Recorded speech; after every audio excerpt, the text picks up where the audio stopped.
Magandang araw sa inyong lahat. Narito na ang ating latest update kay Vice President Sara Duterte sa kanyang press conference sa ngayon na nag-aganap sa Zamboanga del Norte. Sinagot na ni VP Sara ang ilan sa mga binabato sa ngayon sa kanya. Narito, panoorin po natin ang full video. Ako naman si Colander TV. So, we're not hopeful kung meron mang budget and then yung kung ano man yung maibigay na budget, pagkasya namin yung mga projects namin doon. Ang mangyayari nito, kunwari man, as an example, doon meron kaming 40,000 beneficiaries a year. Siguro, we reduce it to 10,000 beneficiaries a year. Ganun yung mangyayari. Ida-downsize yung mga projects. That is if kung merong pera para sa projects. Kung wala naman pong pera para sa mga projects, ang maiwan lang ay pambayad ng sweldo ng mga tao, ng mga employees ng Office of the Representatives, then dapat kayo magreklamo, taong bayan.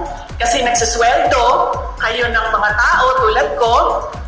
May I just remind you, I have the second highest salary in the government, and yet wala akong gagawin kasi wala kami projects. Magreklamo kayo. Bakit namin siyang bayaran ng sweldo? Wala naman siyang project. Walang gagawin niyang babaeng yan.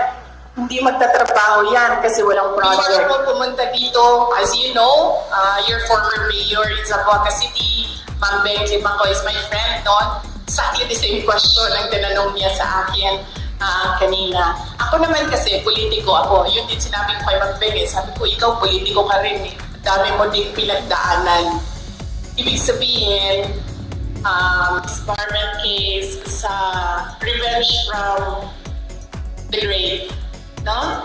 So yun. Tatlo yung sinabihan si Secretary Laurel na, uy, nasaan na yung pangako mo na 20 pesos per kilo na rice? So bakit siya yung sumasagot?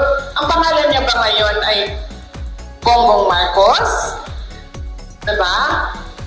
Tsaka bakit nagtatago yung presidente sa likod ni Secretary Laurel? Si Secretary Laurel ba yung nagsabi nun? Hindi naman eh, diba? Diba?